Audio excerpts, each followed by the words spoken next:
Press start to begin. The talent I would most like to have is I would love to be able to sing. God gave me the heart of a rock star and the voice of a dying chicken. It is a cruel joke. My heroes are, I would definitely have to say my friends, because I feel like they would go to war with me at any moment. They're always there when I need them, and helping a friend in need is pretty heroic. Originally, you started in the Twilight series, which was epic. The little engine that could. No one kind of saw that coming, right? Including us while we were filming it. We had no idea. Just like shooting nights in Seattle, who knows? You have no idea what you're getting into. Did you really feel that way? Did everyone kind of feel like if this doesn't work, it's... We did. We had points where we thought, we knew the book was great, and so it wasn't that we were worried about the material. It's just that, visually you have no control, and you don't know what the end result is going to be, and you don't know how your portrayal of glistening cat-like vampires is going to be received. And we thought this is either going to be, people are going to love this and they're going to eat it up, and it's going to maybe, if we're lucky, we'll have some small cult following, or it'll just be that movie we did that we try not to talk about. And everybody will hate us because we ruined these amazing books. And instead, I feel like we, did it justice. There were no big celebrities, who had that experience in the film.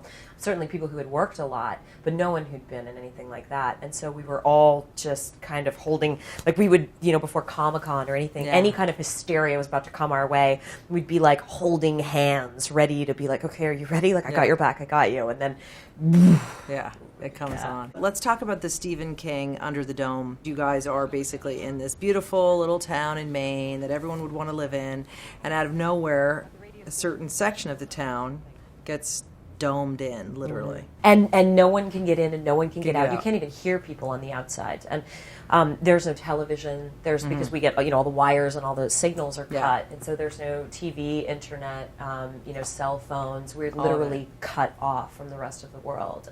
But my favorite thing about what Stephen King, I think, does so well is sort of like the horror without reveals the horror within. There is evil in the world. So, and it's right there under and it's right there, and there's no escape, and there's no, and civilization starts to crumble, and there's no system of justice to protect people, and so sex and murder always find their way everywhere, even if you encase people. Speaking of sex and maybe not murder, Channing Tatum, one of my favorites, right?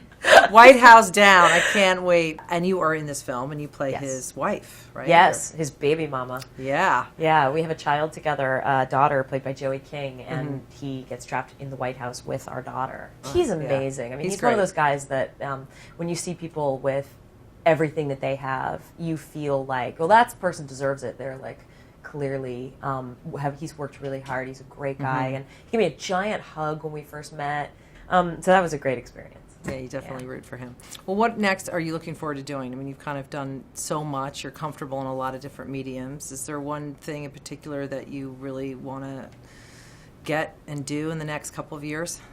There is, actually. It's funny, we were talking about corsets and making jokes about my hair, but I really would love to do a period piece, because I've been doing contemporary stuff for quite a while now, and I did some period pieces earlier on, but it would be great to do something like that. It's true. You're like Jane Austen, ready to happen. We've got to get one of those reboots. And my British accent is decent. British accent, side saddle, That's and I can ride a horse. You see, you're casting me already. I'm ready.